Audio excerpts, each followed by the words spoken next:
Hello, I'm Jamie, and today I am doing a review on Home Education by Charlotte M. Mason. I talked about doing this book a while ago. I reviewed a book called For the Children's Sake, and she referenced Charlotte Mason's work a lot in that book, and I talked about Charlotte Mason during that review. And reading that book actually led me to reading this book. This is the first book in the Home Education series. This series has 6 books about education, educating children, and the first of the series is called Home Education. That's why the series itself is called Home Education. This is a content-heavy book. I have to be honest with you, it is a bit dry, but there is a lot of good stuff in here. I'm going to use the table of contents as a guide because I want to talk to you a little bit about what this book has in it. There's a lot of wonderful information. So she starts off with talking about the child as a person and how they think and what are good ways of teaching a child. Talks about how you don't talk down to children, you don't hinder them in their learning. And then she talks about a good learning environment, okay? Different things that you can do with the child when they're very small, before they're actually doing sit down like workbook type school, just things in nature that will help get that brain going in the child, that will help them start learning. Sightseeing, picture painting, knowing about or learning about flowers and trees and living creatures, learning about just the outdoors, how nature works.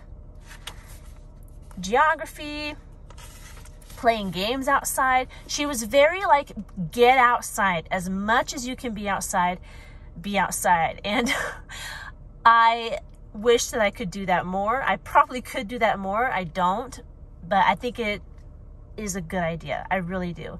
I just wish that I would practice it more myself. But reading this inspired me and makes me want to figure out how to do more of our inside stuff outside, because just being outside is wonderful for the kids. The fresh air and all the things around them that get the mind going.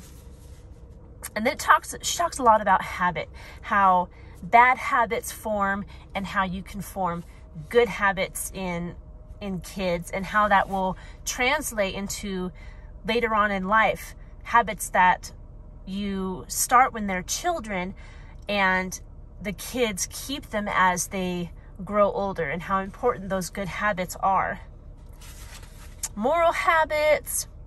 She talks about the method of teaching, talks about kindergarten, and then she goes into different subjects that you would teach. Most of this is younger kids, but you can translate it into older kids as well.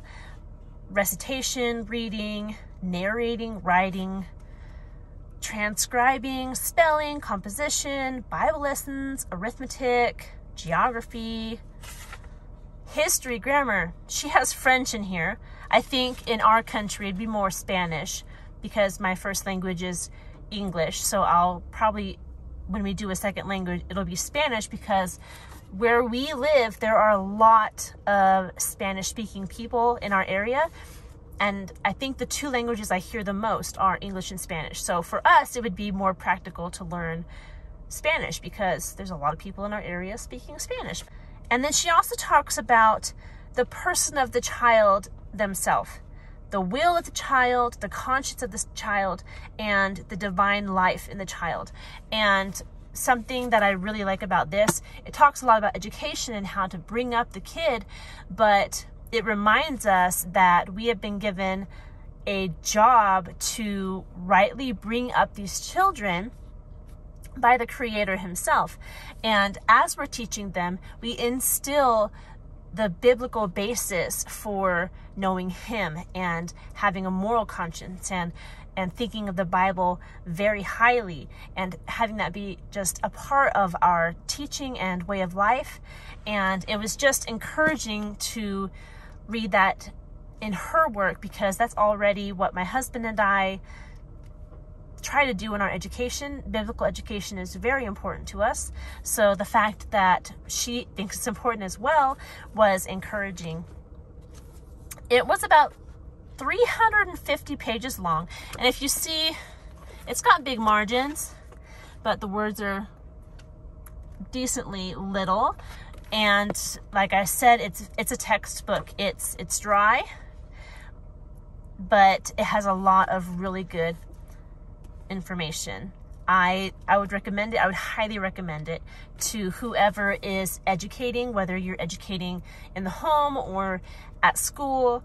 It would be a good resource to get ideas. And she also, I almost forgot to mention, but she also recommends resources that were contemporary in her time. Maybe not contemporary, maybe they were older for her time.